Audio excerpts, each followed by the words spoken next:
In 2013, I saw secular stagnation manifest in a chronic excess of savings over investment that found its way into low interest rates, sluggish growth, savings flowing into existing assets, leading to elevated asset values and high multiples. And those seem to me to define an era. And nothing that has happened since has changed my mind about the view that that defined the era from 2013 until the beginning of the pandemic.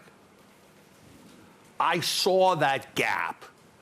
I wouldn't have known precisely how to quantify it, but the potential gap between savings and investment that was leading to the low interest rates and that was leading to the sluggish growth was perhaps 4% of GDP. That's a very imprecise number. We had the pandemic, and we then had, for 2 years in a row, 14% of GDP in fiscal stimulus.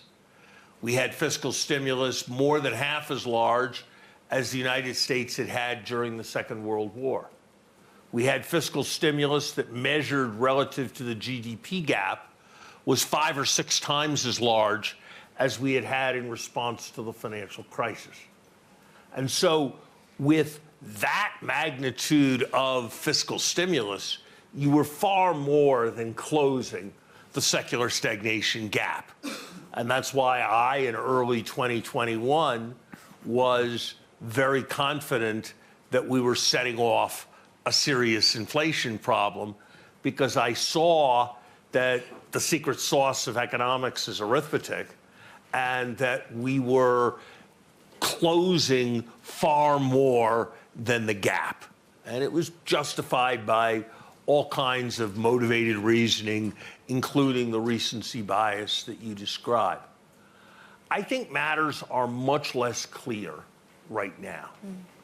On one hand, the demography that was a central driver of secular stagnation is still where it was, or if anything, a stronger force.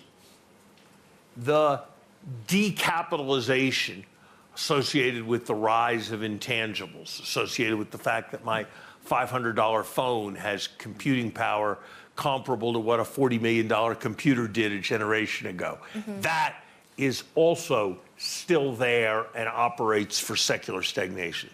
On the other hand, and I'll finish up quickly, we have a strong movement towards much larger levels of government borrowing, both accumulated debt to GDP and subsequent flows of borrowing.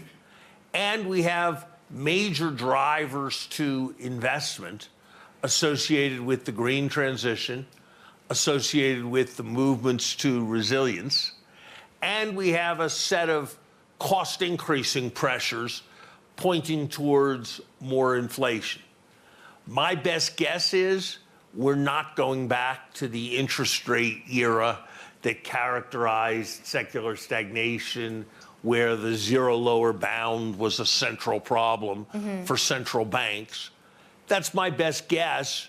But whereas I was confident about secular stagnation, and then I was confident about inflation, I don't see a basis for high confidence about the nature of the next era having revealed itself yet. That's why I think, in general, central banks need to focus on gauging and doing the right thing at each moment. And they put their credibility at risk if they engage in excessive forecasting of their future behavior.